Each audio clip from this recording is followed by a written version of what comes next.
Well, welcome everybody. It is wonderful for us to have you here at the White House.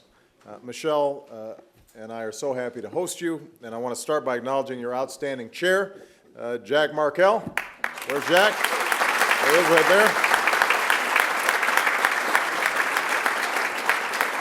there. And your Vice Chair, Mary Fallin.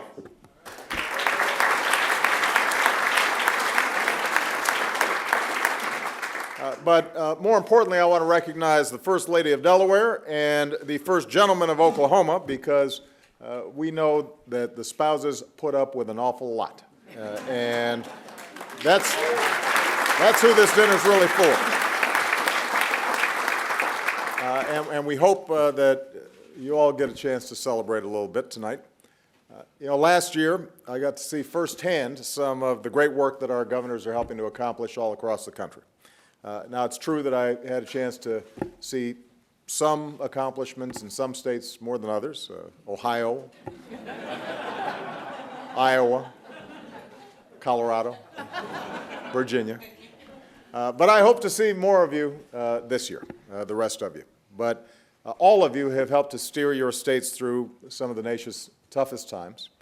You've had to make hard choices. You've had to make wise investments and mobilize constituencies to do what needs to be done to grow your state, and that work is paying off.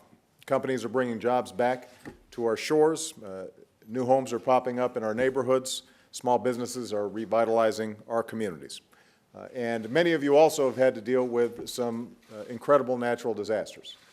And obviously, it's always painful to see the loss and the hardship that our families have suffered, but it's always wonderful to see the way in which governors, in particular, are able to lead and mobilize their states and their communities, rallying around neighbors, friends, and communities.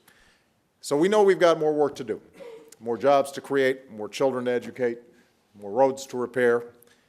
The task before us is to find smart, common-sense solutions to each of these challenges that we can move forward on. And I'm looking for good partners, because while nobody in this room sees eye to eye on everything, we know that when we work together, Democrats and Republicans, North, South, East, and West, we can accomplish so much more than we can on our own. Whether it's helping our citizens rebuild or from a horrific hurricane or a turbulent economic storm, we're stronger when we work together as a team. One of my predecessors, a former governor himself, put it well: America is nothing if it consists merely of each other. If it consists merely of each of us, Woodrow Wilson said. It's something only if it consists of all of us. And nearly 100 years later, I expect that those words continue to be true, and they should be guiding all of our efforts. So I want to wish everybody a toast for the good that we've accomplished together, for the good that's yet to be done. I look forward to a year of progress working with all of you. I am grateful for your service. To those who are recently elected, congratulations. We look forward to seeing you again over the next several years. Cheers. Yeah,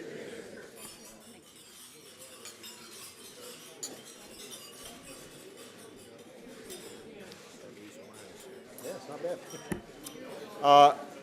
And with that, I would like to present your chairman, Jack Markell.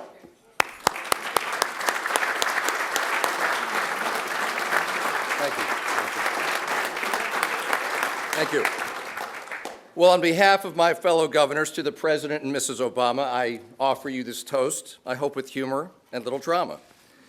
To the two of you and the Bidens, who hail from my home state, we appreciate your hospitality. We all look forward to this date. On this one night, it's a relief. Politics doesn't drive the conversation. We don't speak of partisan issues or presidential aspirations. Instead, we gather to reflect on the blessings we've received, to serve our states and country the best that's ever been conceived. You've tackled the big issues. There are many to address, and dealing with them all at once is much like 3D chess. One thing for sure is certain: you don't let issues fester. You get to deal with education and health care and even the sequester.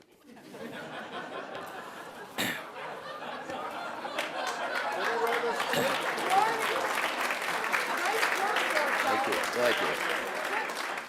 You're probably jealous of the First Lady. She's Jimmy Fallon's trainer, while you, on the other hand, deal with Leader Reid and Speaker Boehner.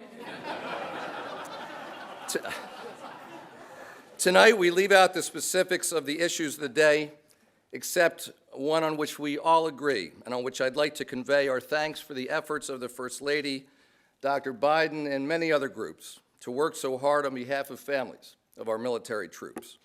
Our soldiers and our sailors, our airmen and Marines, so often leave their families because they know what freedom means. In return, we take care of the objects of their affection, and for all of us, that's more important than party or re-election. Mr. President, we're grateful for your service, for your leadership and grit, for your belief in the American dream, and I expect that all of us commit to work together and to strive to leave our nation stronger. Our time in office is rather limited, so I won't go on much longer. To the President and First Lady, and to the Bidens, here's our toast. We may come from the mountain states or from the South or plains or coast. We're one country and one people. In important ways, we are united. And for the chance to offer you our greatest thanks, I really am delighted. Thank you.